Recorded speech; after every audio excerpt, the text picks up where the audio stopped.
तकनीकी सत्र जो है वो आपके साथ होंगे। पहले तकनीकी सत्र में सर के द्वारा पूरी कोशिश की जाएगी कि आपका जो सिलेबस है उस सिलेबस के हर बिंदु पर अच्छे तरीके से प्रकाश डाला जाए। उन बिंदुओं से लेकर आपकी जो भी क्वेरीज हो आप उन्हें मोस्ट वेलकम सर। धन्यवाद। सर्वप्रथम मैं धन्यवाद देना चाहूँगा आज के वेबिनार के अध्यक्ष ब्रजेश जोशी सर का बहुत बहुत धन्यवाद। कल्पना मैडम का मैं धन्यवाद करना चाहूँगा जो मुझे यहाँ पर आमंत्रित किया एक बहुत ही प्रतिष्ठित कॉलेज में बच्चों को व्याख्यान देने के लिए। और अनिल शिवानी सर का भी मैं धन्यवाद भी करूँगा, वेलकम भी करूँगा सर का। और काफ़ी अच्छा वक्तव्य दिया सर ने।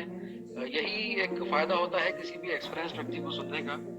मतलब 15 मिनट के अपने संबोधन में सर ने लगभग हमें सारी बातें जितनी थी इनकम टैक्स का जो निचोड़ था वो सारा निचोड़ सर ने दे दिया। मैं बैठे बैठे यही सोच रहा था कि ये पीपीटी तो मैंने बनाई थी, ये पीपीटी मैंने प्रिपेयर की है और सर ने जो है वो पूरा निचोड़ जो है पूरा उसका दे दिया है लगभग। क्योंकि जो विषय है वो इनकम टैक्स है और वो जो बनाया है कानून बनाया है देश में जो कानून बना है तो हर व्यक्ति हर विशेषज्ञ उसी के ऊपर बात करेगा। तो मेरा जो विषय है वो भी लगभग उसी तरीके से है।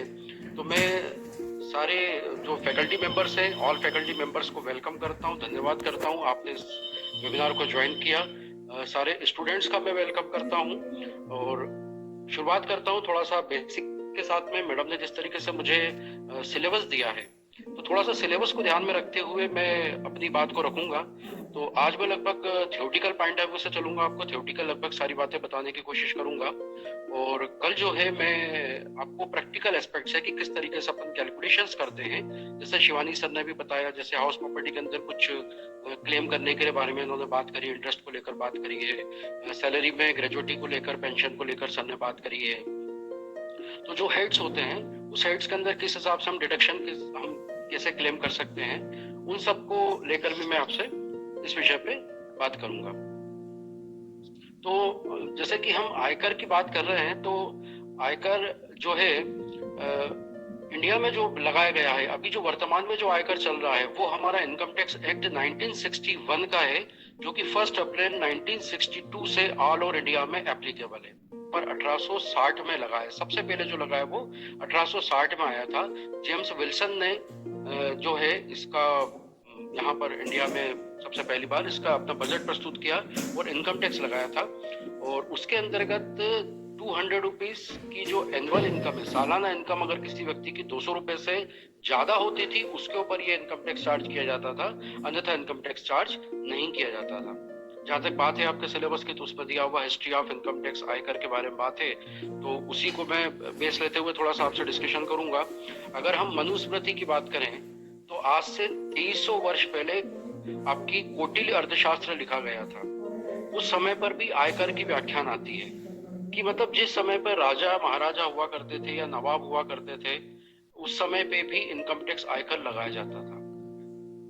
अकबर के जमाने में हमने एक बहुत ही प्रख्यात कर है, सुना होगा आपने भी, जजिया कर लगाया जाता था। अन्य राजाओं के द्वारा भी कर लगाया जाता था और कर लगाने का उद्देश्य सिर्फ इतना होता था कि जो जनता है उन्हीं के ऊपर उस पैसे को खर्च किया जाए, उनकी सुरक्षा के लिए और उनकी सेवा के लिए उसको खर्च किया जाए। मतलब जो पैसा है लिया गया है वो पैसा उन्हीं के ऊपर खर्च किया गया है। ये जो हमारे यहाँ पर एक्ट बने हैं वो एक्ट सबसे पहले 1860 में बना है, फिर 1886 में आया था, 1918 में, 1922 में और उसके पश्चात जो एक्ट अभी जो एप्लीकेबल है वो 1961 का एक्ट है जो कि 1 अप्रैल 1962 से लागू है, पूरे देश के ऊपर लागू है। और ये एक ऐसा एक्ट है जिसमें आज तक सबसे ज्यादा संशोधन किए गए। लगभग कई एक्ट तो हमारे देश में शायद ऐसे होंगे जिसमें संशोधन की आवश्यकता नहीं पड़ी, अमेंडमेंट की आवश्यकता नहीं पड़ी, लेकिन ये जो एक एक्ट है वो इस तरीके से एक्ट है जिसमें सबसे ज्यादा संशोधन किए गए हैं। क्योंकि हम दो चीजें देखते हैं, व्यक्ति कोशिश करता है अपने टैक्स को बचाने की। कोई भी व्यक्ति जो है वो स्वेच्छा से कभी भी कर देने की इच्छा कभी नहीं करेगा। तो व्यक्ति जो है वो अपने टैक्स को बचाने की कोशिश करता है। तो बचाना एक अलग चीज होती है, लेकिन कुछ लोग टैक्स की चोरी करते हैं, टैक्स की वंचना करते हैं, इवेशंस करते हैं, जो कि एक तरीके से क्राइम माना जाता है। अगर आपने इनकम टैक्स के अंदर भी अगर टैक्स की चोरी करी है और अगर ये समझ में आता है कि आपने चोरी की है तो आपके ऊपर पेनल्टी लगाई जा सकती है और अगर आप पेमेंट नहीं कर रहे हैं तो हो सकता है कि आपको उसके बदले में जेल भी जाना पड़ जाए, क्योंकि ये एक मैंडेटरी है कि हर व्यक्ति जिसके ऊपर की टैक्स लगाया गया है उसे टैक्स का पेमेंट करना आवश्यक है, अति आवश्यक उस टैक्स का पेमेंट करना। अंग्रेजों के जमाने में हम देखते थे तो एक वर्ड होता था लगान, आप तो सुना होगा, ये वर्ड सुना होगा, लगान एक शब्द होता था। तो लगान का तात्पर्य ही यही है कि जो आपकी कृषि इनकम हो रही है उस कृषि इनकम का एक पार्ट आपको सरकार को देना होता था। उस समय में जो सरकार थी वो अंग्रेजों की सरकार थी, तो आपको उसी में से एक पार्ट जो है वो अपनी सरकार को देना होता था। ये लगान कहलाता था। ये आयकर हो गया एक तरीके से, क्योंकि हमारा जो देश है वो कृषि प्रधान देश है और पहले जो भी इनकम मैक्सिमम हुआ करती थी वो कृषि से ही हुआ करती थी। तो कृषि में जो भी आपकी उपज हो रही है उसका एक पार्ट आपको देना पड़ेगा, वो लगान हुआ करता था। उसके ऊपर तो आपने मूवी भी देखी है, कैसा क्या रहा वो आप जानते हैं। तो ये जो टैक्स का कलेक्शन करना है वो कोई आज का या नया या 1961 में आया हुआ कोई नया कोई एक्ट नहीं है। ये राजा महाराजाओं के जमाने से, और जैसे मैंने बताया था कि 2300 वर्ष पूर्व कौटिल्य अर्थशास्त्र के अंतर्गत भी इसके बारे में काफी बताया गया है। अब टैक्स का कलेक्शन क्यों किया जाता है? सबसे बड़ी बात ये होती है कि टैक्स का कलेक्शन क्यों किया जाता है और किसके द्वारा किया जाता है और क्यों इसको मैंडेटरी किया गया है, आवश्यक क्यों किया गया है। अगर आपने टैक्स का पेमेंट नहीं करते हैं, टैक्स की चोरी करते हैं, तो एक तरीके से आप एक अपराधी माने जाएंगे। कई बार हम देखते हैं, प्रैक्टिकल एस्पेक्ट की बात करता हूं, हम पेपर में एक न्यूज पढ़ते हैं कि एमपी नगर में एक कार को पकड़ा गया जिसमें से 10 लाख का सोना बरामद किया गया। तो समस्या ये नहीं कि आपके पास में 10 लाख का सोना है, समस्या ये है कि वो जो 10 लाख का सोना है क्या उसका आपके पास में बिल है, क्या अगर वो आपकी आय है तो उसके ऊपर आयकर का आपने पेमेंट किया है। समस्या यहाँ खड़ी होती है। व्यक्ति जो होता है वो पैसा तो कमा लेता है लेकिन सरकार को टैक्स नहीं देता है। तो टैक्स नहीं दिया गया, जो पैसा जिसके ऊपर, जो पैसा भले आपने उसको कैश में रखा हो या आपने उसको गोल्ड में कन्वर्ट कर लिया हो, ऐसा कोई भी पैसा जिसके ऊपर आपने टैक्स का पेमेंट नहीं किया है, इनकम टैक्स का पेमेंट नहीं किया है, वो पैसा ब्लैक मनी कहलाता है। डिमोनेटाइजेशन होने का सबसे बड़ा कारण एक ये भी था। अगर कहीं पर किसी कंट्री में ज्यादा ब्लैक मनी इकट्ठी हो रही है तो गवर्नमेंट कहां तक छापे मारेगी, इनकम टैक्स डिपार्टमेंट कहां तक छापे मारेगा। तो उसका एक तरीका यही होता है कि उसे कुल मिला के आपने डिमोनेटाइजेशन कर दिया। क्योंकि आप ध्यान रखिए, जो पैसा बैंक में जमा होगा वो पैसा कभी भी ब्लैक नहीं होगा। सर ने बताया, अब सर की और हमारी जो इनकम होती है वो तो सीधे बैंक में ही आती है। वो भले ही कॉलेज की तरफ से आए, सरकार की तरफ से आए या विश्वविद्यालय की तरफ से आए, पेपर बनाने के लिए आए, चाहे कॉपी चेक करने के लिए आए, वो पूरा 100% जो होता है वो व्हाइट मनी होती है, क्योंकि वो सीधे सीधे बैंक में जा रही है। दूसरी बात, विश्वविद्यालय भी जो हमको पैसा देता है उस पर टीडीएस करता है, कॉलेज भी हमको जो पैसा देता है उसके ऊपर टीडीएस करता है। टीडीएस का मतलब होता है टैक्स डिडक्शन एट सोर्स। जहां सोर्स है, जहां पर किसी व्यक्ति की इनकम हो रही है, जहां पर किसी व्यक्ति की आय हो रही है, वहीं स्रोत से उसका आयकर काटकर उसके खाते में जमा कर दिया जाता है। क्योंकि सरकार को यह भरोसा नहीं है कि अगर आपको पूरा पैसा दे दिया तो उस पूरे पैसे के ऊपर आप टैक्स जमा करेंगे। तो जो नियोक्ता है, जो एम्प्लॉयर है, उसकी ये ड्यूटी बनती है कि किसी भी व्यक्ति को अगर आप कोई आय का प्रदान कर रहे हो, भले सैलरी के रूप में हो चाहे रिम्यूनरेशन के रूप में, अगर किसी प्रकार से कोई पैसा कहीं पे किसी व्यक्ति को दिया जा रहा है तो सबसे पहले उस व्यक्ति का टीडीएस किया जाए, टीडीएस उसके खाते में जमा किया जाए, बाकी की रकम जो है उस व्यक्ति को दिया जाए। तो डिमोनेटाइजेशन का एक सबसे बड़ा रीजन था, वो यही था कि ब्लैक मनी अगर ज्यादा इकट्ठी हो गई है, लोगों ने घर में, अपने ट्रंक में, अपने बेड में बहुत सारा पैसा इकट्ठा करके रखा हुआ है, कहाँ किस किस के यहाँ पर छापे मारे जाएंगे, तो इससे बेहतर ये होता है जो पैसा था डिमोनेटाइजेशन कर दिया, नोटबंदी कर दी गई। अब वो जो पैसा था वो रातों रात को 8 बजे के बाद कागज में कन्वर्ट हो गया।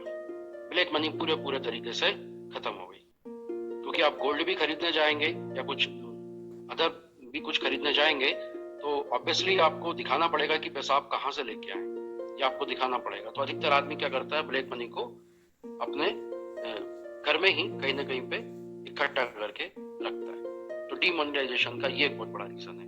और गवर्नमेंट कंपलसरी सबसे टैक्स लेना चाहती है, लेती है। अगर आपकी इनकम हो रही है तो आपको उसके ऊपर टैक्स देना जरूरी है। अभी कंपलसरी क्यों होता है? देखिए, गवर्नमेंट के कुछ जो एक्सपेंडिचर्स हैं वो तो लगे हुए हैं, वो तो कभी खत्म नहीं होंगे, भले वो डेवलपिंग कंट्री हो चाहे डेवलप्ड कंट्री हो। जिस कंट्री में अभी हम बात करेंगे इंडिया के, तो ये डेवलपिंग कंट्री है, डेवलपमेंट्स हो रहे हैं यहाँ पर। लेकिन कुछ कंट्रीज ऐसी जो ऑलरेडी डेवलप हो चुकी है, वहां पर किसी प्रकार के डेवलपमेंट के कोई चांसेस नहीं है, उसके बावजूद भी उसको इनकम टैक्स चाहिए होता है। आप यूके जैसी बात करिए, वहां पर 30% का सीधे सीधे आपके इनकम से टैक्स कट जाता है। जो भी व्यक्ति हो, सीधा एक स्लैब उन्होंने बना दिया है। सर बता रहे थे 10%, कहीं पर 10% का स्लैब है, कहीं पर 30% का स्लैब है। हमारे पर प्रगतिशील है, मतलब रेंज बढ़ती जाती है, 0%, 5%, 10%, 20% और 30%, इस तरीके से हमारे यहाँ रेंज बढ़ती जाती है। एक छोटी सी कहानी सुनाना चाहूंगा मैं आपको। एक बार क्या होता है, एक राजा जो है, उसको रात में कोई स्वप्न आता है, और वो स्वप्न का जो है वो अपने सारे के सारे जितनी भी प्रजा होती है उनके सामने वो स्वप्न की बात रखता है, और वो कहता है कि मुझे सपने में भगवान ने ऐसा बोला कि चौराहे पर एक बड़ा सा एक बर्तन रखा जाए, और हर एक व्यक्ति आके उसमें एक लोटा जो है दूध डाले, और ये रात को शाम के समय पर रखा जाए, और रात में प्रजा जो है, जनता जो है, हर एक व्यक्ति आके अपने घर से, मतलब हर एक घर से एक लोटा दूध जो है वो उसके अंदर डाला जाए, और सुबह देखा जाएगा कि कितना उसमें दूध एकत्रित हुआ है। फिर उसका कोई भी आयोजन वगैरह जो था वो किया जाएगा। प्रजा में से एक व्यक्ति काफी होशियार था। उसने सोचा कि सब लोग अगर दूध डालेंगे तो हो सकता है मैं अगर एक लोटा पानी भी डाल दूंगा तो किसे पता चलेगा कि मैंने उसमें पानी डाला। तो वो जो होशियार व्यक्ति था, वो व्यक्ति घर से एक लोटे में बिल्कुल उसी तरीके से एक्टिंग करते हुए जैसे सब लोग जा रहे थे, एक लोटा पानी का लेते हुए उसने उसमें डाला और वापस आ गया। सुबह जब राजा पहुंचे वहां पर, उस स्थल पर जहां पर वो बर्तन रखा गया था, और जाकर उसमें देखा गया तो पूरा का पूरा बर्तन जो है वो पानी से भरा हुआ था, क्योंकि सारी जनता समझदार है। एक ही व्यक्ति समझदार नहीं है, सारी जनता समझदार है। तो वॉलेंटरली कभी भी कोई भी कंट्रीब्यूशन नहीं देगा जब तक कि आपके ऊपर उसे प्रेशर से चार्ज नहीं किया जाए, मैंडेटरी ना किया जाए। टैक्स लेना इसलिए सरकार के लिए आवश्यक हो जाता है क्योंकि सरकार को अपने खर्चे चलाने होते हैं, डेवलपमेंट के खर्चे चलाने होते हैं। एजुकेशन पे गवर्नमेंट खर्च करती है, गवर्नमेंट इंफ्रास्ट्रक्चर पे खर्च करती है, डेवलपमेंट पे खर्च करती है, सिक्योरिटी पे करती है खर्च, मेडिकल पे खर्च करती है। डिफरेंट टाइप्स के जो गवर्नमेंट के जो एक्सपेंडिचर्स हैं वो गवर्नमेंट को करना होते हैं, जिसके लिए उसको अपना रेवेन्यू जनरेट करना होता है। जनता का पैसा जनता से लेके जनता के ऊपर ही खर्च करना, यही इनकम टैक्स चार्ज करने का एक टारगेट है। जैसे बताया कि सरकार को अपनी रेवेन्यू जनरेट करना होती है तो सरकार को हम 3 पार्ट में डिवाइड कर सकते हैं। एक है आपका सेंट्रल गवर्नमेंट, केंद्रीय सरकार, इनकम टैक्स लेने का, इनकम टैक्स एक्ट बनाने का, उसमें अमेंडमेंट करने का, उसके पैसे को किस तरीके से यूटिलाइज करना है, ये सारे के सारे राइट्स जो हैं वो सिर्फ सेंट्रल गवर्नमेंट के पास होते हैं। और इसका जो हेड होते हैं वो हमेशा फाइनेंस मिनिस्टर होते हैं। उन्हीं की रिकमेंडेशन के ऊपर इनकम टैक्स एक्ट में अमेंडमेंट्स होते हैं, नए प्रपोजल्स रखे जाते हैं, कुछ छूट दी जाती है। जो भी किया जाता है, हमेशा हम देखते हैं कि बजट प्रस्तुत किया जाता है, संसद में हमेशा एक बजट प्रस्तुत किया जाता है। उस बजट में हमेशा आगामी आने वाले वर्ष में जो भी आयकर के अंतर्गत जो भी परिवर्तन हो, जो भी चेंजेस हो, वो सारे के सारे परिवर्तन, जो भी चेंजेस हैं, वो सब उसके अंदर रखे जाते हैं और आगामी आने वाले वर्ष से वो इम्प्लीमेंट किए जाते हैं। तो फाइनेंस मिनिस्टर के रिकमेंडेशंस, उनकी कमेटी होती है, फाइनेंस की कमेटी होती है, वो रिकमेंड करती है कि देश के लिए क्या आवश्यक है, पब्लिक के लिए क्या आवश्यक है, कितनी छूट देना चाहिए, कितने % टैक्स होना चाहिए, ये सारे के सारे रिकमेंडेशंस उनकी तरफ से रहते हैं। तो सेंट्रल गवर्नमेंट को ही राइट्स होते हैं इनकम टैक्स एक्ट बनाना, उसको अमेंडमेंट करना, उसको एप्लीकेबल करना, उसकी अमाउंट को कलेक्ट करना और कहां पर किस तरीके से डिस्ट्रीब्यूट करना, ये सारा सेंट्रल के हाथ में होता है। स्टेट गवर्नमेंट्स होती हैं, स्टेट गवर्नमेंट्स जो हैं उन्हें भी अपने एक्सपेंडिचर चलाने होते हैं। स्टेट गवर्नमेंट्स के अपने एक्सपेंडिचर, भाई स्टेट के एम्प्लॉइज हैं, उनकी सैलरी कहां से जाएगी, स्टेट का डेवलपमेंट किस तरीके से होगा। तो यहाँ पर जो अप्रत्यक्ष कर जिसे हम कहते हैं, आयकर जो है आपका, इनकम टैक्स जो है वो तो डायरेक्ट टैक्स हो गया है। डायरेक्ट टैक्स शिवानी सर ने काफी अच्छे तरीके से समझाया। जिस किसी व्यक्ति पे लगता है वो उसका पेमेंट करता है, वो उसका भुगतान करता है, ये प्रत्यक्ष कर है। यहाँ पर व्यक्ति अपने बर्डन को किसी और के ऊपर शिफ्ट नहीं कर सकता। मेरी अगर सैलरी है, कहीं से मेरी अगर इनकम हो रही है, तो उस इनकम के ऊपर इनकम टैक्स मुझे ही देना होगा, कोई तीसरा व्यक्ति उस इनकम टैक्स का पेमेंट नहीं करेगा। दूसरा होता है अप्रत्यक्ष कर, इनडायरेक्ट टैक्स। इनडायरेक्ट टैक्स जिसका बर्डन आप किसी और पर शिफ्ट कर सकते हैं। जैसे मैं बात करूं जीएसटी, वर्तमान में हम जीएसटी कहते हैं, पहले हम सेल टैक्स कह सकते थे, हम वेट कह सकते थे। अगर सेल टैक्स है, किसी शॉपकीपर को सेल टैक्स का पेमेंट करना है, उसने 10,000 रुपए का कोई सामान मेरे को बेचा, मैं एक लैपटॉप परचेस करने गया, 50,000 रुपए का लैपटॉप आया, उसके ऊपर उन्होंने सेल टैक्स चार्ज किया, मान लीजिए जो भी 3% 5% से उन्होंने चार्ज किया 2,500 रुपए का। तो कुल मिला के वो बिल में मुझसे 52,500 चार्ज करेंगे, क्योंकि 50,000 की उन्होंने सेल करी है। उस 50,000 की सेल के ऊपर उनको सेल टैक्स का पेमेंट करना है, शॉपकीपर को सेल टैक्स का पेमेंट करना है, लेकिन वो जो सेल टैक्स है वो अपनी जेब से पे नहीं करेगा, वो किससे ले लेगा? कस्टमर पे चार्ज कर देगा। तो उसने क्या किया, अपना जो बर्डन है वो शिफ्ट कर दिया दूसरे व्यक्ति के ऊपर। तो जो अप्रत्यक्ष कर हैं, हमारे देश में बहुत सारे, लगभग 30 टाइप्स के इनडायरेक्ट टैक्सेस थे। वो सारे के सारे इनडायरेक्ट टैक्सेस को हटा दिया गया और उनकी जगह पर सिर्फ एक टैक्स लगाया गया जिसका नाम है गुड्स एंड सर्विस टैक्स। हालांकि वो मेरा विषय नहीं है, उसमें मैडम आके बात करेंगी, लेकिन एक बेसिक जो है वो मैं आपको बताना चाह रहा हूँ कि सारे इनडायरेक्ट टैक्सेस जो हैं वो सारे के सारे टैक्सेस हटा के उनकी जगह पर सिर्फ एक टैक्स लगाया गया जिसका नाम है गुड्स एंड सर्विस टैक्स, जो कि ऑल ओवर इंडिया में एक साथ एप्लीकेबल हुआ है। Goods and service tax, GST हमारे देश में जो लगा है, लगभग हम 165 कंट्री में ऑलरेडी लग चुका था, उसके बाद हमारे देश में जीएसटी को लगाया गया। तो अप्रत्यक्ष कर, लेकिन 3 चीजें हैं जिसके ऊपर जीएसटी अभी एप्लीकेबल नहीं है, मैं आपको बता दूं। एक तो लिकर्स के ऊपर, लिकर्स मीन्स जो मानव जो है जिसको प्रयोग करता है पीने के लिए, ड्रिंक के लिए, उसके ऊपर जीएसटी नहीं लगती, उस पर आज भी वेट लगता है। पेट्रोल के ऊपर आज भी वेट लगता है, और इलेक्ट्रिसिटी, ये 3 चीजें ऐसी हैं जिनके ऊपर की जीएसटी चार्ज नहीं है।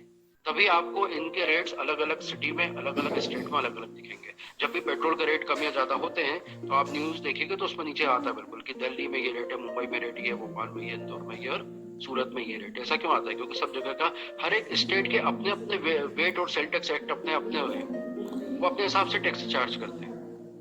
लेकिन बाकी जितने भी अब कमोडिटी हो गई है, उन सारी कमोडिटी पर जीएसटी चार्ज हो रहा है। अब आप ऑल ओवर इंडिया में वो कमोडिटी को कहीं से भी परचेस करेंगे, आपको सेम रेट पर वो प्रोडक्ट मिलेगा, क्योंकि सब जगह पर टैक्स का स्लैब, टैक्स का रेट, जीएसटी का रेट एक जैसा। तो मैंने आपको बताया यहाँ पर 2 प्रकार से आपके टैक्स हुआ, डायरेक्ट टैक्स हुआ, दूसरा इनडायरेक्ट टैक्स हुआ है।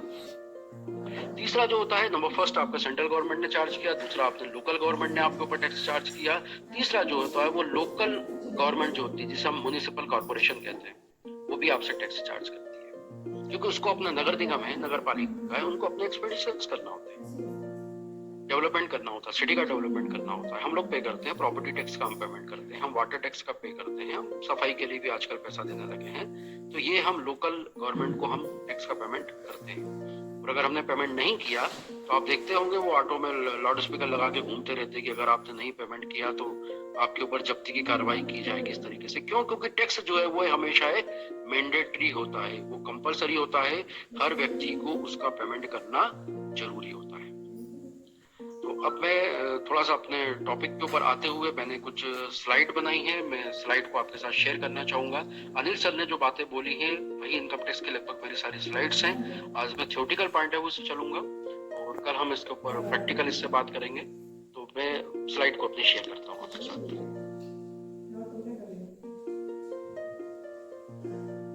स्लाइड दिख रही है? हेलो? हाँ नितिन जी, दिख रही है, दिख रही है। जी जी जी जी, thank you ma'am, thank you ma'am. Okay जी, तो जैसे कि हमारा आज का जो टॉपिक है वो टॉपिक है workshop on fundamental of taxation, करारोपण, जिसे हम हिंदी में कहते हैं करारोपण।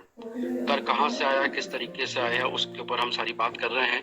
तो मुझे जो यहाँ पर टॉपिक दिया गया है वो टॉपिक है आपका इनकम टैक्स दिया गया है। तो एक्ट के बारे में मैं आपको ऑलरेडी बता चुका हूँ कि ये जो एक्ट है आपका 1961 का एक्ट है, जो कि गवर्नमेंट चार्ज करती है। गवर्नमेंट चार्ज करने के क्या क्या कारण है वो भी मैंने आपको बताया कि गवर्नमेंट के जो बहुत सारे कारण हैं चार्ज करने के, डायरेक्ट टैक्स और इनडायरेक्ट टैक्स ऑलरेडी आप जान चुके हैं। पर्पस के ऊपर हम ऑलरेडी डिस्कशन कर चुके हैं। अब कुछ इसके अंदर डेफिनेशंस आ जाते हैं, इंपॉर्टेंट टर्म्स एंड डेफिनेशंस होते हैं इनकम टैक्स के अंदर। ये एक एक्ट है और एक्ट जितने भी होते हैं वो आप जानते हैं और किस तरीके से बनाए जाते हैं, किस तरीके से वो लागू किए जाते हैं। तो इसमें सबसे पहले कोई भी एक्ट होता है, डेफिनेशन हमेशा अंडर सेक्शन 2 में ही आती है लगभग। तो सबसे पहले जो हम बात करेंगे यहाँ पर, एक वर्ड आपने सुना होगा, assessment year and the previous year. एक बहुत इंपॉर्टेंट बात कि इनकम टैक्स के अंतर्गत हमेशा जो ईयर स्टार्ट होता है वो 1 अप्रैल से स्टार्ट होता है और 31 मार्च को जाकर उसकी एंडिंग होती है। भले ही आप अपने एक प्रीवियस ईयर हो रहा है और एक असेसमेंट ईयर हो रहा है, मतलब इनकम टैक्स कहता है कि एक साल आप खूब जम के कमाइए, पिछले साल आप पैसा कमाइए, लास्ट ईयर आपका फर्स्ट अप्रैल से लेकर 31 मार्च को एंड हुआ, और जो करंट ईयर अभी आपका चल रहा है वो कहलाएगा असेसमेंट। जिस साल आपके टैक्स का कैलकुलेशन किया जाएगा, जिस साल आप टैक्स की रिटर्न भरेंगे, वो आपका कहलाएगा असेसमेंट ईयर। इसकी हमेशा डेट डिक्लेयर की जाती है। अभी कोविड के चक्कर में डेट हमेशा बढ़ती रही और अभी फिर जनवरी तक उन्होंने उसको पहुंचा दिया है। नॉर्मली जुलाई तक होता है, जुलाई तक का टाइम होता है। अगर इंडिविजुअल की हम बात करें तो जुलाई में उनको अपना इनकम टैक्स रिटर्न भरना होता है। मतलब 1 अप्रैल, जैसे हम बात करें 1 अप्रैल 19 से 31 मार्च 2020 तक, ये आपका प्रीवियस ईयर हो गया। असेसमेंट ईयर क्या बना? 2021, ये आपका जो है असेसमेंट ईयर बन गया। तो इस असेसमेंट ईयर में पर्टिकुलर डेट तक आपको अपनी रिटर्न फाइल करना होगी। आपको दिखाना होगा कि पिछले साल आपने कितना पैसा कमाया, उसके ऊपर कितना टीडीएस हुआ है और कितना टैक्स आपको भरना बाकी है। वो टैक्स का आप पेमेंट करेंगे असेसमेंट ईयर में। और असेसमेंट ईयर में सबके लिए एक डेट डिक्लेयर की जाती है। जैसे इंडिविजुअल की अलग डेट होती है, कंपनीज के लिए अलग डेट होती है, और उस डेट के हिसाब से आप पेमेंट करते हैं। कोविड के कारण इस साल डेट्स को आगे बढ़ा दिया गया। अब इनकम टैक्स किस पे चार्ज होता है? इनकम टैक्स के लिए एक पर्सन होना जरूरी है। पर्सन नहीं है तो उस पर इनकम टैक्स चार्ज नहीं होगा। पर्सन में एक इंडिविजुअल पर्सन, नेचुरल पर्सन जो हम जानते हैं वो आएगा। हिंदू अनडिवाइडेड फैमिली आती है, कंपनीज आती हैं, फर्म्स आती हैं, एसोसिएशन ऑफ पर्सन आती है, बॉडी ऑफ इंडिविजुअल आता है। एसोसिएशन ऑफ पर्सन वगैरह भी आप समझ सकते हैं, ऑब्जेक्ट के लिए बनती है। और यहाँ पे भी अगर इनकी भी अगर किसी प्रकार की कोई अर्निंग हो रही है तो उस अर्निंग पर भी इनको इनकम टैक्स का पेमेंट करना होगा। जैसे अभी शिवानी सर ने बताया, इनकम टैक्स वालों को इससे कोई मतलब नहीं होता है कि आप तो किसी भी सोर्स से, लीगल सोर्स से आ रही है, इलीगल सोर्स से आ रही है, रेगुलर आ रही है, इरेगुलर आ रही है, कैसे इनकम हो रही है, इससे इनकम टैक्स डिपार्टमेंट को कोई मतलब नहीं है। अगर आपके पास में किसी प्रकार की इनकम आई है तो आपको इनकम टैक्स का पेमेंट करना पड़ेगा, ये आप मान के चलिए। एसएससी मतलब करदाता। हम करदाता किसे कहेंगे? कोई भी एक व्यक्ति जो कि इनकम टैक्स डिपार्टमेंट के साथ में कोई रिलेशन रखता है, मतलब इनकम टैक्स डिपार्टमेंट की तरफ से उसके पास में कोई भी लेटर आता हो, भले इनकम टैक्स पेमेंट करने का हो, चाहे रिटर्न फाइल करने के लिए हो, चाहे रिफंड के लिए हो, चाहे XYZ कोई भी अगर ट्रांजेक्शन होते हैं, तो उस व्यक्ति को हमेशा असीसी के नाम से जाना जाता है। हमेशा संबोधन असीसी होगा। यह कंपलसरी नहीं है कि आपको इनकम टैक्स का पेमेंट करना है तभी आप एक असीसी कहलाएंगे। हो सकता है कि आपकी जो रिटर्न है वो नील की रिटर्न जा रही हो। अब इस साल की हम बात करें तो इस साल जो रिटर्न भरी गई है उसमें 87A के अंतर्गत एक डिडक्शन दिया गया है। जिन लोगों की इनकम 5 लाख रुपए से कम रही है उन्हें किसी प्रकार का इनकम टैक्स नहीं देना। तो फिर भी हमने इनकम टैक्स रिटर्न फाइल करी है, तो इनकम टैक्स रिटर्न अगर फाइल की जाती है तब हम एक असीसी कहलाएंगे। हमने टैक्स कुछ भी नहीं दिया, फिर भी हम एक करदाता कहला रहे हैं, यहाँ पर हम एक असीसी कहला रहे हैं। अब नॉर्मली अगर हम देखें तो यहाँ पर हम किस तरीके से उसको डिस्ट्रीब्यूट कर सकते हैं। एक नॉर्मल असीसी होगा जो कि टैक्स का पेमेंट करता है। रिप्रेजेंटेटिव की बात हम कर सकते हैं, जैसे एक माइनर की बात कर रहे हैं या हम एक एनआरआई की बात कर रहे हैं। मान लीजिए कि आपका कोई एक फ्रेंड है या आपका कोई एक रिलेटिव है जो कि इंडिया में नहीं है, लेकिन यहाँ पर उसका बिजनेस है या उसकी इंडिया में किसी प्रकार की इनकम जनरेट हो रही है, तो उसकी जगह पर आप इनकम टैक्स का पेमेंट कर रहे हैं, तो आप क्या हो गए? एक रिप्रेजेंटेटिव असीसी हो गए। आप इनकम टैक्स डिपार्टमेंट के साथ में सारे ट्रांजेक्शंस करेंगे, लेकिन एक रिप्रेजेंटेटिव के तौर पर। नॉर्मली कोई इंस्टीट्यूशन होता है या कोई सीए होता है, वो इस तरीके से कार्य करता है। माइनर के केस में भी हो सकता है। माइनर कभी एक असीसी नहीं होता, बशर्ते कि उसकी खुद की किसी क्वालिटी से वो पैसा ना कमाता हो। नॉर्मली हम देखते हैं तो एक माइनर की इनकम इस तरीके से हो सकती है कि दादाजी ने उसके नाम पर एक मकान कर दिया जो किराए पे दिया हुआ है, उससे किराया आ रहा है, रेंट रिसीव हो रहा है, तो भाई उसको इनकम टैक्स का पेमेंट करना पड़ेगा। उसके नाम पर बैंक में एफडी कर दी गई है, 50 लाख रुपए की एफडी रखी गई है, उसके ऊपर इंटरेस्ट आ रहा है, तो उस इंटरेस्ट के ऊपर इनकम टैक्स का पेमेंट करना पड़ेगा। यहाँ पर उसके जो फादर है, उसके जो पेरेंट्स है, मदर फादर जो भी हैं, उन्हें एक रिप्रेजेंटेटिव असीसी माना जाएगा और वो बच्चे के बिहाफ में इनकम टैक्स का पेमेंट करेंगे। लेकिन बच्चा मान लीजिए कि कोई आर्टिस्ट है, बच्चा जो है वो किसी फिल्म में काम करता है, किसी एड में काम करता है, और वहां से अगर उसकी इनकम हो रही है तो उस कंडीशन में बच्चे को खुद को असीसी माना जाएगा और बच्चा इनकम टैक्स का पेमेंट करेगा, भले ही उसकी हेल्प एक सीए करे। डीम्ड एसईसी भी लगभग इसी तरीके से ही होते हैं। और इसके बाद असीसी इन डिफॉल्ट आता है। तो असीसी इन डिफॉल्ट तो हमेशा जो एक किसी गलती से अगर किसी व्यक्ति को बना दिया गया, चूक के कारण अगर कोई व्यक्ति बन गया, जैसे एक रूल मैंने भी आपको बताया था कि कोई एक व्यक्ति कहीं पे जॉब करता है और उसकी वहां पर इनकम जनरेट होती है, सैलरी जनरेट होती है, तो जो एम्प्लॉयर है ये उसकी ड्यूटी होती है कि वो उसकी सैलरी के ऊपर टीडीएस करे। लेकिन मान लो कोई व्यक्ति कहीं पे जॉब कर रहा है या उसकी कहीं से कोई इनकम जनरेट हुई है और उसका टीडीएस नहीं हुआ और वो व्यक्ति वहां से छोड़ के चले जाता है, तो उस कंडीशन में जो एम्प्लॉयर है वो असीसी इन डिफॉल्ट कहलाएगा। वो ये बोलेगा कि भाई मैंने मेरे एम्प्लॉय की सैलरी में से टीडीएस नहीं किया, मैं टैक्स काटना भूल गया, मुझे छोड़ दीजिए। तो गवर्नमेंट उसे नहीं छोड़ेगी। गवर्नमेंट यही बोलेगी कि आपको उसकी सैलरी पे से डिडक्शन करना था और जो उसका टैक्स बन रहा है वो आप पे करिए। तो ये डिफॉल्ट जो है एक तरीके से बर्डन हो गया गलती के कारण। कॉन्सेप्ट ऑफ इनकम, इनकम किसी भी तरीके से आ सकती है, इनकम कहीं से भी आ सकती है, बस पैसा आना चाहिए इनकम टैक्स डिपार्टमेंट को टैक्स लेने के लिए, बस इतना काफी है। लेकिन कुछ कंडीशंस होती है जहां पर भी छोड़ा जाता है। अंडर ए विल अगर पैसा आता है, अंडर ए विल अगर कोई पैसा आता है तो उसके ऊपर इनकम टैक्स चार्ज नहीं किया जाता है। विल का मतलब हम समझते हैं वसीयत वगैरह अगर बनी है किसी व्यक्ति के लिए, उसके पास पैसा आता है तो उसके ऊपर इनकम टैक्स चार्ज नहीं होगा। बाकी अगर वो कहीं से पैसा अर्न कर रहा है, वो फ्रिक्वेंटली हो, मंथली हो, ईयरली हो, एनुअली हो या लमसम हो, साल में एक बार हो, जैसे मैंने आखिरी में लिखा है crossword puzzles, winning from lotteries. अब लॉटरी रोज रोज तो खुलेगी नहीं, लेकिन फिर भी मान लीजिए आपकी 5 लाख रुपए की लॉटरी खुल गई, तो 5 लाख रुपए की लॉटरी पर आपको 30% से इनकम टैक्स का पेमेंट करना ही पड़ेगा। तो ये कॉन्सेप्ट ऑफ इनकम आपकी कहलाती है। अब इनकम टैक्स के अंतर्गत इनकम को हमेशा 5 हेड्स में डिवाइड किया गया। यहाँ से आपके सिलेबस की बात शुरू होती है, उसके पहले भी हम वैसे सिलेबस में चले थे। सेक्शन 14 के अंदर दिया गया है ओवरऑल किसी भी पर्सन की इनकम को आप 5 हेड्स में डिवाइड कर सकते हैं। Number first is the salary, income from salary. Second, income from house property. Number third, capital gains. Fourth, business and profession. And fifth, other sources. Salary head में हमेशा वो व्यक्ति का टैक्स कैलकुलेट किया जाता है जो कहीं पे जॉब करके सैलरी रिसीव कर रहा है, जहां पर एम्प्लॉय और एम्प्लॉयर के बीच में एक रिलेशनशिप मेंटेन हो रहा है। समझना, एम्प्लॉय और एम्प्लॉयर के बीच में एक रिलेशनशिप मेंटेन हो रहा हो, जिसमें एक एग्रीमेंट किया गया हो कि जो एम्प्लॉय है वो हर महीने इतना काम करके या इस तरीके से टर्म एंड कंडीशन के अंतर्गत वो एम्प्लॉयर के लिए काम करेगा और उसके बदले में एम्प्लॉयर उसको पैसा देगा। यहाँ पर आप ध्यान दीजिएगा, कई बार कमीशन बेस पे भी कुछ काम होते हैं, वो बिजनेस एंड प्रोफेशन में आ जाते हैं।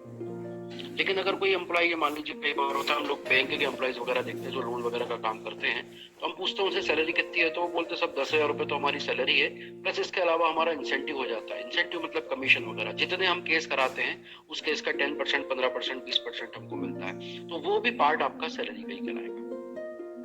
तो यहाँ पर जो सारे कैलकुलेशंस होते हैं, अब सैलरी का कैलकुलेशंस अच्छा कॉम्प्लिकेटेड कैलकुलेशन होता है, छोटा कैलकुलेशन नहीं है। दूसरा आपका आता है इनकम फ्रॉम हाउस प्रॉपर्टी।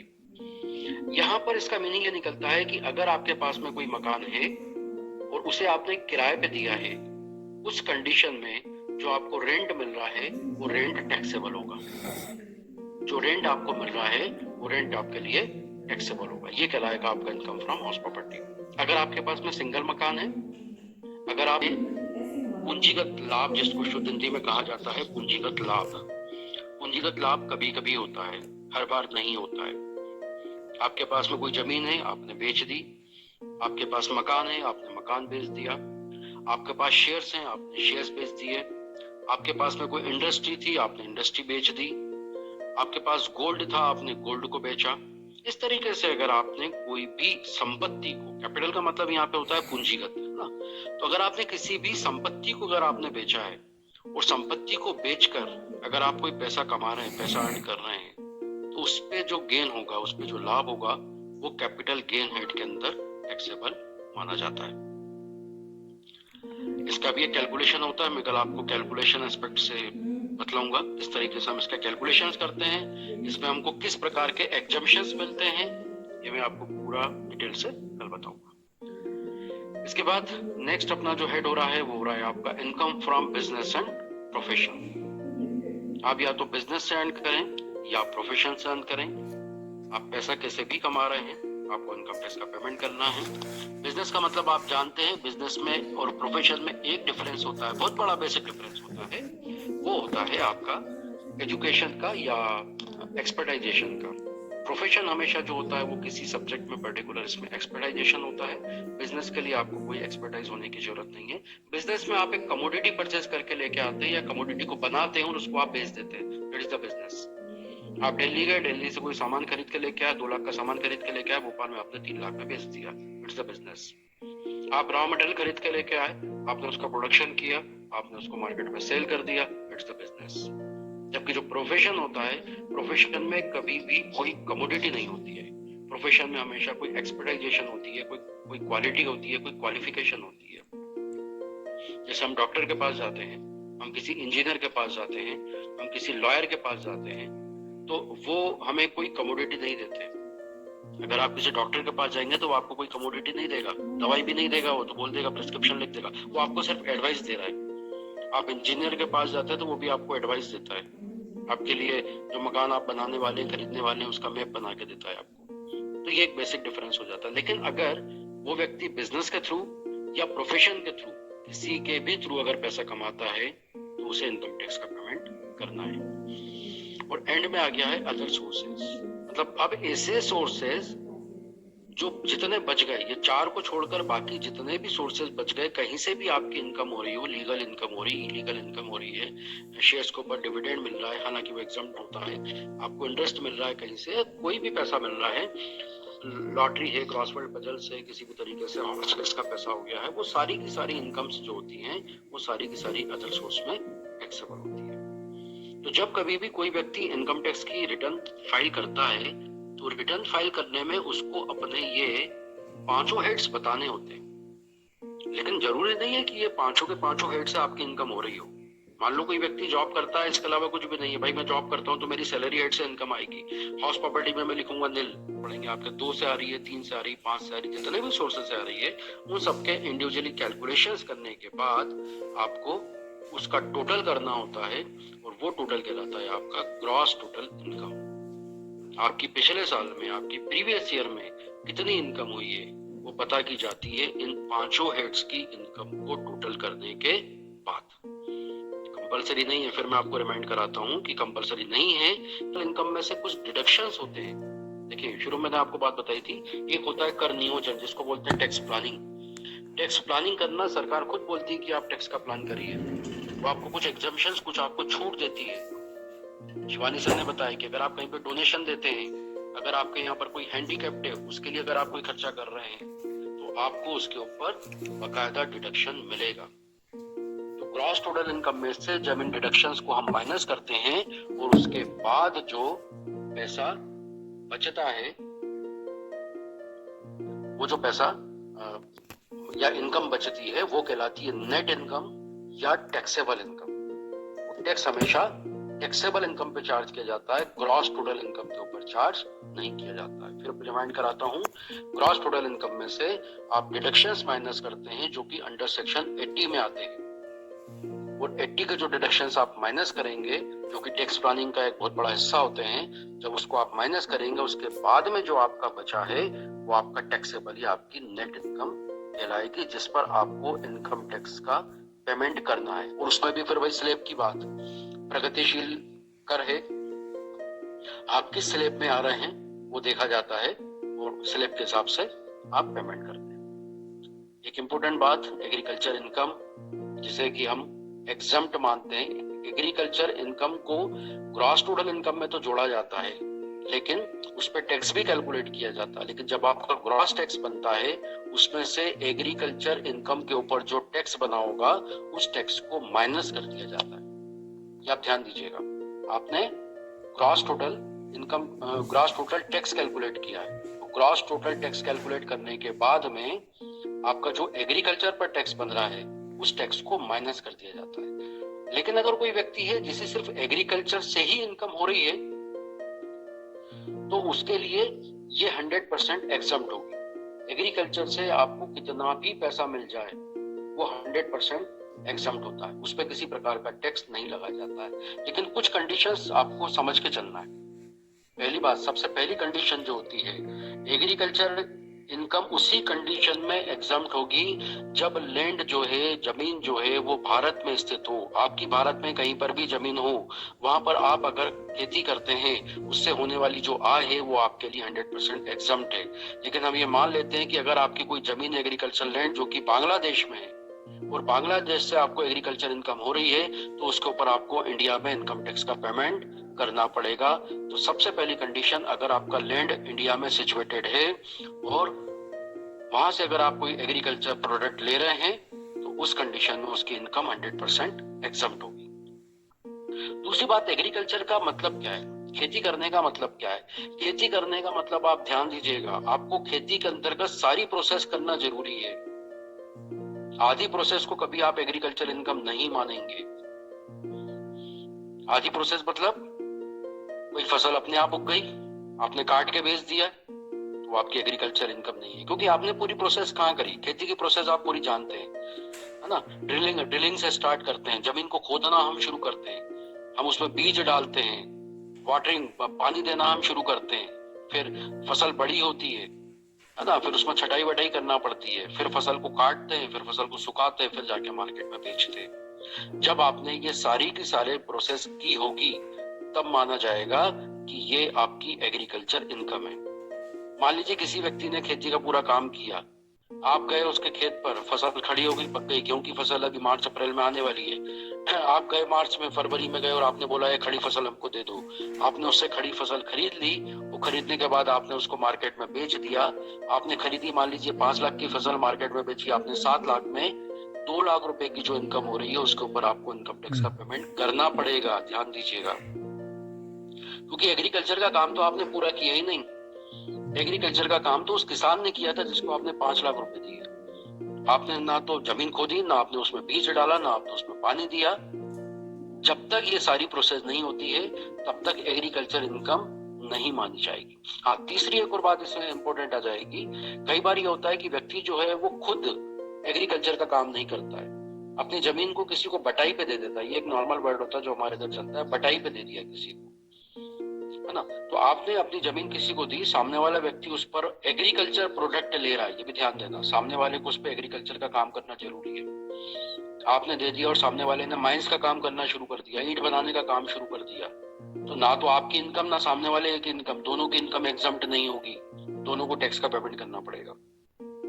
लेकिन अगर आपने अपनी जमीन किसी व्यक्ति को दी है जो कि खेती के पर्पज से उसको यूज कर रहा है, और उसके बदले में आपको एक लमसम अमाउंट जो है वो साल भर में दे रहा है कि भाई चलो 2 लाख रुपए आप ये रखिए, अब आपकी जमीन पे मैं खेती करता हूँ और जो भी कमाऊंगा मैं कमा के ले जाऊंगा, आप 2 लाख रुपए रखिए, तो जो आपको 2 लाख रुपए मिलेंगे वो एग्जम्प्ट है, उसे भी एग्रीकल्चर इनकम माना जाएगा, है ना। मीनिंग ऑफ एग्रीकल्चर में मैंने आपको दिया हुआ है, लिखा हुआ क्लियर।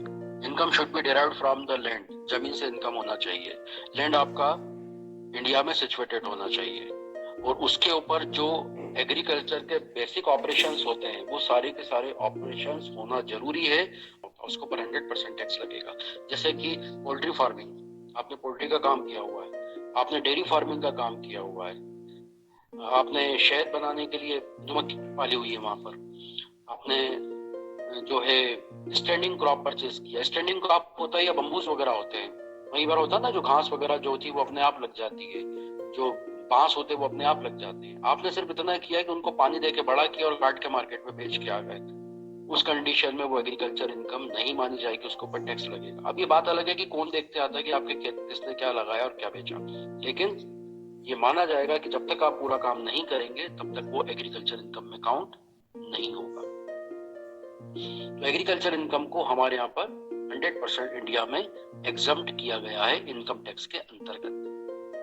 ना ही एग्रीकल्चर प्रोडक्ट के ऊपर किसी प्रकार का जीएसटी चार्ज होता है, और एग्रीकल्चर प्रोडक्ट को अगर मार्केट में बेचने के लिए उस पे कोई प्रोसेस की जाती है, तो वो जो प्रोसेस होती है उसकी इनकम भी एग्रीकल्चर इनकम में काउंट होगी। फॉर एग्जांपल जैसे वीट की हम बात करें, हम गेहूं की बात करते हैं, तो गेहूं को काटने के बाद में भी उसमें कुछ प्रोसेस की जाती है, तब जाके मार्केट में वो सेल करने के लायक बनता है। तो किसान अगर वो सारी प्रोसेस करने के बाद में, या तंबाकू जैसे उसने करी, तंबाकू को सुखाता, सुखाने के बाद फिर उसको बेचता, तो जो एक छोटी मोटी जो प्रोसेस होती है, वो प्रोसेस करने के बाद में अगर उसको मार्केट में बेचने जाएगा, तब भी उसकी जो इनकम होगी वो 100% एग्जम्प्ट होती है। लेकिन हम लोग देखते हैं ना, मंडी वगैरह में, गल्ला मंडी जिसको कहा जाता है, चार्ज करने के लिए एक और इम्पोर्टेंट बात आती है कि आपका रेसिडेंशियल स्टेटस क्या है। इस पे डिपेंड करता है कि आपके ऊपर टैक्स कितना चार्ज होगा। नॉर्मल जो एक सामान्यतः व्यक्ति की बात करें, हम जितने लोग शायद इस वेबिनार में हैं, एक ऑर्डिनरी रेसिडेंट हम कहलाते हैं। ऑर्डिनरी रेसिडेंट दुनिया में कहीं भी कितना भी कमा लेगा, सारा का सारा टैक्स, सारी इनकम के ऊपर टैक्स उसे इंडिया में पेमेंट करना पड़ेगा।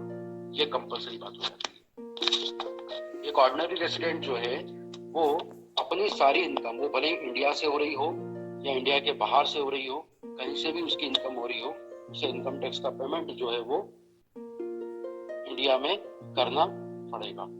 लेकिन जो एनआरआई होते हैं या नॉट ऑर्डिनरी रेसिडेंट होते हैं, उन्हें सिर्फ उन्हीं इनकम के ऊपर टैक्स इंडिया में देना है जो उन्होंने इंडिया में कमाया हो।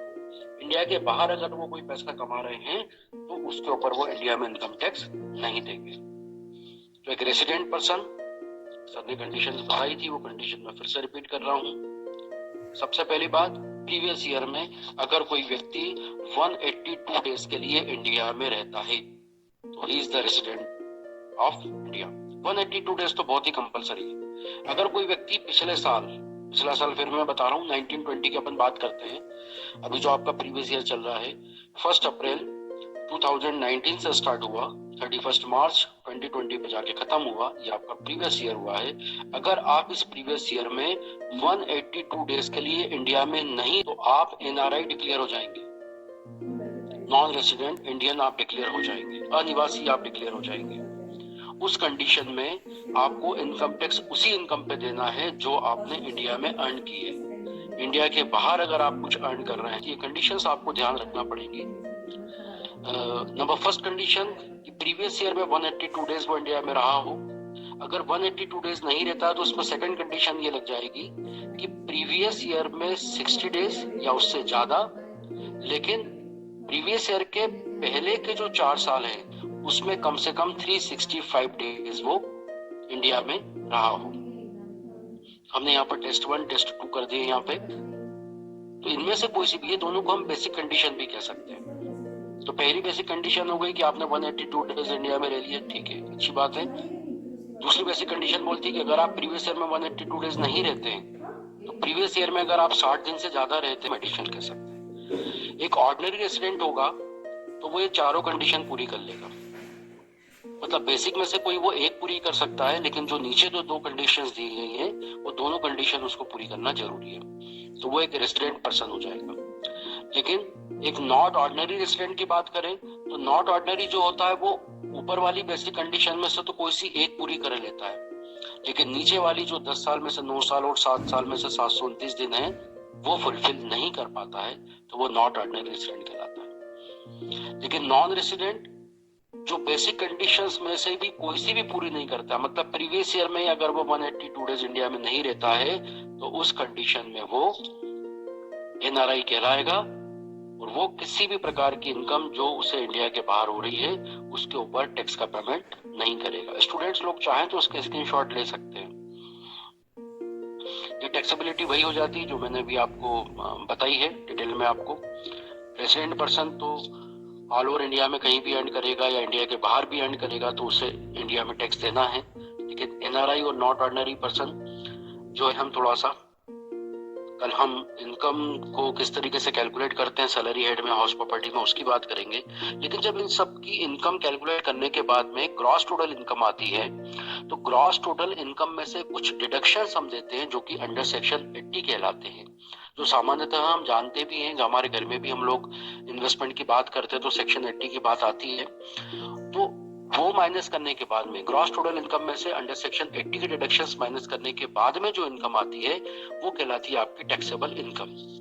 तो टैक्सेबल इनकम को कम करने के लिए, टैक्सेबल इनकम आप क्यों कम करेंगे? ताकि आप टैक्स का पेमेंट कम कर सकें, आप टैक्स की बचत कर सकें। टैक्स बचाना बुरी बात नहीं है, लेकिन टैक्स की चोरी करना बुरी बात है।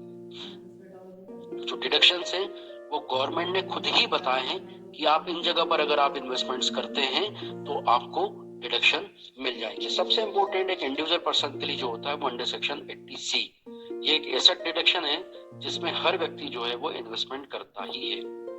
इसमें मैक्सिमम 1.5 लाख रुपए तक का आपको डिडक्शन मिल जाता है, 1.5 लाख रुपीस का, जो आपने ओरिजिनल इन्वेस्टमेंट किया है या तो वो या फिर 1.5 लाख रुपए, विच एवर इज लोअर, जो भी कम होगा। मतलब मैक्सिमम आपको 1.5 लाख का डिडक्शन मिलेगा, उससे ज्यादा का नहीं मिलेगा। आप LIC में जितना भी पेमेंट करते हैं, LIC का जो प्रीमियम का पेमेंट करते हैं, आप PPF के लिए पेमेंट करते हैं, आप EPF एम्प्लॉइज प्रोविडेंट फंड में पेमेंट करते हैं, आप पब्लिक प्रोविडेंट फंड में करते हैं, आप NSCs परचेज करते हैं, पोस्ट ऑफिस की जो बहुत सारी स्कीम्स आती हैं उस स्कीम्स में अगर आप इन्वेस्टमेंट्स करते हैं, या बच्चों के लिए जो ट्यूशन फीस का आपने पेमेंट किया है, स्कूल की ट्यूशन फीस माइनस करने के बाद जो इनकम आएगी वो आपकी नेट इनकम या टैक्सेबल इनकम आएगी। अब 80 के अंदर बहुत सारी चीजें होती है, अगर आप इन सारी जगह पर अगर आप इन्वेस्टमेंट कर रहे हैं तो वो सारी चीजें आपकी ग्रॉस टोटल इनकम में से माइनस कर दी जाएंगी। उसके बाद जो बचेगा वो टैक्सेबल इनकम होगी, जिसके ऊपर स्लैब के हिसाब से आपसे टैक्स चार्ज किया जाएगा। आप जमा कर रहे हैं, आपको पूरा का पूरा यहाँ पर डिडक्शन मिल जाएगा। एक आपका बैंक में होता है, बैंक में अगर आपको सेविंग अकाउंट के अंदर अगर आपको इंटरेस्ट मिल रहा है, कभी ये सुना भी होगा आपने कि आप 15H करके एक फॉर्म होता है वो भरना पड़ता है, अधिकतर लोग भरते हैं। अगर बैंक में आपका पैसा जमा है और उसमें 10,000 रुपए से ज्यादा का इंटरेस्ट अगर आपको मिलता है तो वो टैक्सेबल हो जाता है, बैंक ऑटोमेटिकली उसमें से TDS कर देती है। जैसे मैंने बताया था, tax deduction at source. House rent paid, अगर आप किसी ऐसे मकान में रहते हैं जो आपका खुद का नहीं है, आप किसी ऐसे मकान में रहते हैं जिसका आपको किराया देना पड़ता है, उस कंडीशन में आप 80GG का क्लेम कर सकते हैं। 80E इसका डिडक्शन भी आप क्लेम कर सकते हैं। अगर एजुकेशन लोन आपने लिया है और उसके ऊपर जो इंटरेस्ट का पेमेंट किया जा रहा है, education loan for the higher studies, जो इंटरेस्ट का आपने पेमेंट किया है उसका भी आप यहाँ पर क्लेम कर सकते हैं। आप खुद की बात हम जानते ही हैं, इंटरेस्ट अगर आपने कोई मकान लिया है, मकान खरीदा है और उसके ऊपर अगर आप किसी प्रकार के इंस्टॉलमेंट दे रहे हैं और उस इंस्टॉलमेंट में इंटरेस्ट भी जा रहा है तो उस इंटरेस्ट की आपको छूट मिलती है। 80GG से करके एक हो रहा है, एक इम्पोर्टेंट आपका आ रहा है 80D, जो कि मेडिकल इंश्योरेंस, जो कि आज की डेट में बहुत ज्यादा आवश्यक भी है और हर व्यक्ति को कराना चाहिए। और अगर किसी ने करा रखा है मेडिकल इंश्योरेंस, अगर करा रखा है तो 80D के अंदर वो क्लेम कर सकते हैं। यहाँ पर एक्चुअल जो व्यक्ति ने प्रीमियम पे की होगी वो, या 25,000 रुपए, विच एवर इज लेसर, जो भी कम होगा उसका उसको डिडक्शन यहाँ पर मिलेगा, वो क्लेम कर सकता है। तो हर व्यक्ति, अगर जो व्यक्ति मेडिकल क्लेम कर रहा है, मेडिकल इंश्योरेंस करवाया उसने, मेडिकल इंश्योरेंस पर ध्यान दीजिएगा, खुद के साथ में अपने स्पाउस का, मतलब जीवन साथी का, अपने बच्चों का और अपने पेरेंट्स का, इसका डिडक्शन शिवानी सर ने इस विषय पे भी बात की थी। अगर आपका कोई रिलेटिव है जो कि हैंडीकैप्ड है और आपके ऊपर डिपेंडेंट है, ध्यान दीजिएगा यहाँ पर रिलेटिव वर्ड यूज हो रहा है। यहाँ पर इन्होंने, जैसे ऊपर अपन बात कर रहे थे मेडिकल इंश्योरेंस की, तो वहां मैंने बोला था कि सिर्फ आपका स्पाउस और आपके चिल्ड्रन और आपके पेरेंट्स होना चाहिए। यहाँ पर रिलेटिव की बात हो रही है, रिलेटिव में कोई भी आ सकता है। और अगर वो हैंडीकैप्ड है, उसके रहने का, उसके खाने का, उसके मेडिकल ट्रीटमेंट के सारे खर्चे आप करवा रहे हैं, उस कंडीशन में आपको एक क्लेम मिलेगा। अगर उसकी डिसेबिलिटी 40% लेकिन 80% से कम है तो उस कंडीशन में आपको 75,000 रुपीज, आपकी जो ग्रॉस टोटल इनकम है उसमें है, वो व्यक्ति सीवियर कंडीशन में, आपका रिलेटिव जो है वो सीवियर कंडीशन में है, उसकी डिसेबिलिटी जो है वो मोर देन 80% है और उसका ट्रीटमेंट आप करवा रहे हैं, तो उस कंडीशन में आपको ग्रॉस टोटल इनकम में से 1,25,000 रुपए, 1,25,000 रुपीज का सीधे डिडक्शन मिल जाएगा। ये सारे के सारे हमें थोड़ा ध्यान रखना चाहिए, क्योंकि जैसे अभी शिवानी सर ने बताया, इनकम टैक्स का भी एक कैलकुलेशन है, बिल संभाल के रखना चाहिए। और डॉक्टर का प्रिस्क्रिप्शन है वो संभाल के रखना चाहिए, और जिस समय पर हम इनकम टैक्स के रिटर्न भरते हैं तो हमें यहाँ पर क्लेम करना चाहिए। सर आप मेडिकल के ऊपर जितना भी खर्च करते हैं उसको डॉक्टर का 40,000 रुपए का सीधे सीधे आपको डिडक्शन मिल जाता है। आदमी अपने खुद के ऊपर, फिर वही बात है, खुद के ऊपर या डिपेंडेंट रिलेटिव के ऊपर अगर मेडिकल का खर्चा कर रहा हो, आपने मेडिकल का खर्चा किया, डॉक्टर को दिखाया, उसकी फीस है, उसका अगर आप अपनी पॉकेट से पैसा दे रहे हैं, उस कंडीशन में आपको अंडर सेक्शन 80 DDP 40,000 रुपए तक का डिडक्शन मिल सकता है। सामान्यतः हर घर में अगर आप देखेंगे तो साल भर में 40,000 रुपए के आसपास का तो मेडिकल पे एक्सपेंडिचर हो ही जाता। 80U का डिडक्शन, थोड़े सेक्शंस आगे पीछे हो रहे हैं लेकिन एक्चुअल में आपस में मिल रहे थे, इस तरीके से मैंने बनाया इसको। अब अगर पर्सन खुद ही डिसेबल हो, अभी हम ऊपर बात कर रहे थे कि हमारा कोई रिलेटिव डिसेबल था, अब यहाँ पर अगर पर्सन ही खुद डिसेबल हो, डिसेबल पर्सन को 75,000 रुपीज तक का जो है ग्रॉस टोटल इनकम में से डिडक्शन मिल जाएगा अंडर सेक्शन 80U में। तो ऊपर वाली जो हम बात कर रहे थे वहां पे डिसेबल डिपेंडेंट की बात कर रहे थे, आपका कोई रिश्तेदार है जिसको आप रख रहे हैं, उसके ऊपर आप खर्च कर रहे हैं, और यहाँ पे बात हो रही है कि अगर एम्प्लॉय खुद अपने आप में डिसेबल पर्सन हो, असीसी खुद इस तरह से है। अब 80G एक्चुअल में एक ऐसा टॉपिक होता है जिसको समझाने में 2 घंटे लग जाते हैं। सीधी सी बात है, डोनेशंस की यहाँ पे बात होती है। डोनेशंस को हम 2 पार्ट में डिवाइड करते हैं। एक ऐसे डोनेशंस जहां पर अगर आप पैसा डोनेट करते हैं तो आपने जो डोनेट किया उसका 100% का आपको डिडक्शन मिलेगा, और दूसरे कुछ ऐसे डोनेशंस होते हैं जहां पर अगर आप अमाउंट को डोनेट करते हैं तो आपको डोनेशन के 50% के बराबर डिडक्शन मिलेगा। बाकी इसका कैलकुलेशन जो हम करते हैं वो थोड़ा सा कॉम्प्लिकेटेड हो जाता है। कैलकुलेशन जो हम प्रैक्टिकली जब हम कैलकुलेशंस करते हैं तो वो कॉम्प्लिकेटेड हो जाता है, लेकिन फिर भी अगर आप याद करेंगे, थ्योरेटिकल पॉइंट ऑफ व्यू से अगर आप याद करेंगे, 80G का अपने आप में क्वेश्चन बन जाता है एग्जाम में। जो शॉर्ट क्वेश्चंस आते हैं उसमें आपको 80G के बारे में, और national foundation for communal harmony हो गया है, एंड अप्रूवल यूनिवर्सिटी और एजुकेशन इंस्टीट्यूशन और नेशनल एमिनेंस में अगर आपने कोई पैसा डोनेट किया है तो ये डिफरेंट है। आप स्क्रीनशॉट लेते जाइए, इसको 50% वाले आ जाते हैं।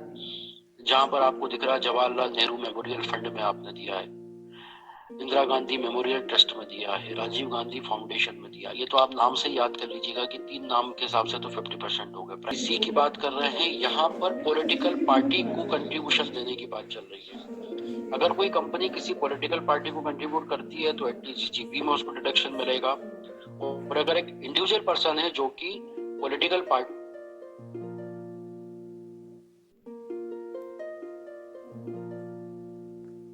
आपको डिडक्शंस होते हैं, आप पढ़ सकते हैं। तो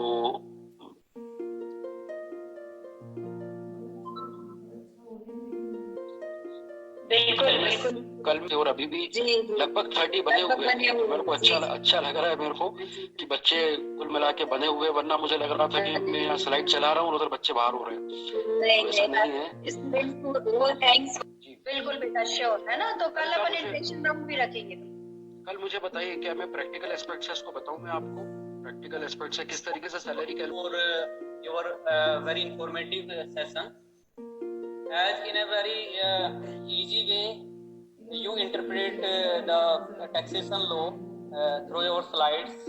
Your slides is also very good, sir, and you raise some of the very important questions like the students and other persons also don't know some of the aspects like historical aspects, that the tax system how started by Kautilya's Arthashastra, what was the position during British periods, and the implementation of this act, that this act was the only act,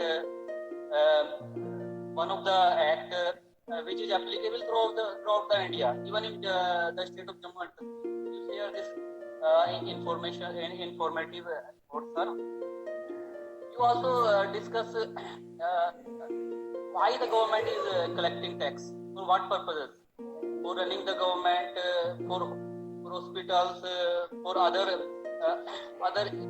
services for the public, because it is a democratic country. So you explain the aspect why the tax is necessary to collect. You also discuss some of the persons like the child, his liability, whether he is liable in any case to pay the taxes, the rebates and deductions of the tax. And your lecture was very means it is a very tough subject, but you made it easy through your lecture, and your lecture also accompanied by your slides, and we are very blessed by you, and thank you so much, sir, again from our college. Most welcome, sir. Thank you again, sir. Thank you very much for giving me this opportunity special. Thank you very much, ma'am. Thank you. Thank you sir, thank you Nitin ji, और सभी students को भी thanks. कल के